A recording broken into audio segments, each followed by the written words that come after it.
नमस्कार दोस्तों, स्वागत है आपका द ऑटोमोटिव्स में। और आज हम इस वीडियो में देखेंगे कि गाड़ी में पावर विंडो किस तरह से काम करती है।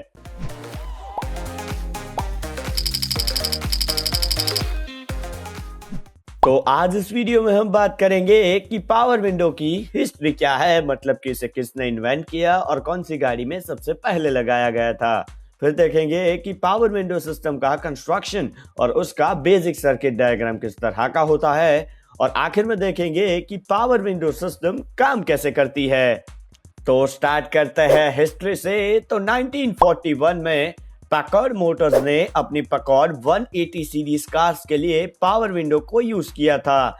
ये पावर विंडो बहुत ही अर्ली प्रोटोटाइप में से एक थी जो कि हाइड्रोलिक सिस्टम से चलती थी और आज की पावर विंडो की तरह उसके अंदर कोई भी सेफ्टी फीचर्स नहीं दिए गए थे। अब आता है कंस्ट्रक्शन के ऊपर। तो एक टाइपिकल कार डोर की बात करें तो विंडो के ग्लास के नीचे एक मेटल की चैनल लगाई जाती है जो कि विंडो ग्लास को प्रॉपर सपोर्ट प्रोवाइड करती है। अब उसी चैनल के साथ दो लिंक कनेक्ट होती है, जिसमें से एक लिंक को डोर के साथ बॉटम पार्ट में सीधा पिवोट किया जाता है, जबकि दूसरी लिंक पिवोट तो होती है मगर उसके साथ एक गियर भी अटैच होता है। अब जो लिंक पिवोट की गई है और जिस लिंक के साथ गियर अटैच है वो दोनों लिंक को जो चैनल है उसके साथ स्लाइडर जॉइंट से जॉइंट किया गया होगा ताकि वो चैनल के ऊपर लेफ्ट टू राइट स्लाइड कर सके। अब लिंक गियर के साथ एक मोटर कनेक्ट होती है जिससे पावर विंडो मोटर कहा जाता है। अब पावर विंडो मोटर के 3 टर्मिनल होंगे, जिसमें से एक टर्मिनल को अर्थ किया जाता है जबकि बाकी के 2 टर्मिनल पावर विंडो के मॉड्यूल के साथ सीधे ही कनेक्ट होते हैं। पावर विंडो मोटर के अंदर इनबिल्ट हॉल सेंसर और कई केस के अंदर एक छोटा सा कंट्रोलर भी होता है जो कि मोटर की डायरेक्शन और स्पीड का डेटा मॉड्यूल को देता है और मॉड्यूल के डेटा के ऊपर से स्पीड और डायरेक्शन कंट्रोल भी करता है। अब मॉड्यूल से एक टर्मिनल सर्किट कंप्लीट करने के लिए अर्थ कर दिया जाएगा। अब जो पावर विंडो की सब स्विचेस है वो नॉर्मली आपको जो ड्राइवर की विंडो है या फिर पीछे पैसेंजर की जो विंडो है उसके ऊपर लगी मिलती है। उसका कनेक्शन जो है वो मॉड्यूल के साथ होगा। हालांकि सब स्विचेस 3 वे होगी, तो जो 2 आउटपुट एंड है वो मॉड्यूल के साथ और जो एक इनपुट एंड है वो बैटरी के पॉजिटिव टर्मिनल के साथ कनेक्ट होंगे। नॉर्मली गाड़ी सभी मॉड्यूल्स ऑपरेशन के लिए कार बैटरी से कनेक्ट किए ही होते हैं, तो इसलिए यहाँ मॉड्यूल को डायरेक्टली बैटरी के साथ कनेक्ट करके दिखाया नहीं गया है क्योंकि इससे डायग्राम काफी कॉम्प्लेक्स हो जाएगा।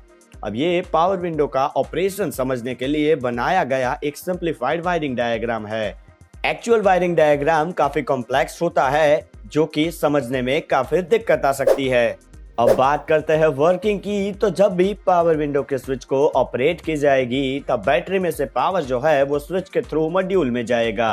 अब उसी दौरान जो मॉड्यूल है वो विंडो के साथ जो मोटर लगी है उसके ऊपर से विंडो का लोकेशन, मोटर की स्पीड और मोटर की पोजीशन का डेटा है उसे सेंस करेगा और उसके मुताबिक मोटर को पावर सप्लाई देगा।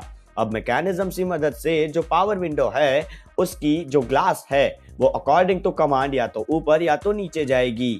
जब विंडो टॉप एंड पर पहुंचेगी तब हॉल सेंसर के डेटा के ऊपर से पावर विंडो मॉड्यूल मोटर को रोक देगा, जिसके कारण मोटर को कोई भी डैमेज ना हो और ग्लास भी डैमेज से बच जाए। अब वही चीज जब विंडो डाउनवर्ड साइड मोशन करेगी तब भी मॉड्यूल कट ऑफ कर देगी। अगर विंडो के अपवर्ड मोशन के दौरान कोई रेजिस्टेंस आता है, यानी कि किसी बच्चे का या फिर किसी का भी हाथ फंस जाता है, तो हॉल सेंसर के डेटा के ऊपर से जो करंट सप्लाई है उसके अंदर डिफरेंस आएगा, यानी कि आप करंट तो दे रहे हैं मगर मोटर रोटेट नहीं कर रही। तो उस सिचुएशन के अंदर मॉड्यूल जो है वो मोटर को रिवर्स मोशन पर रोटेट करेगी, जिसके कारण जो ऑक्यूपेंट है उसको पावर विंडो के कारण कोई डैमेज ना हो। तो दोस्तों आज के लिए बस इतना ही। हमें कमेंट करके बताइए कि ये वीडियो आपको कैसी लगी और अगर ये वीडियो आपको पसंद आया है तो लाइक कीजिए, शेयर कीजिए और सब्सक्राइब कीजिए द ऑटोमोटिव चैनल को, ताकि नए लेटेस्ट टेक्नोलॉजिकल वीडियो का नोटिफिकेशन आपको सबसे पहले मिला रहे।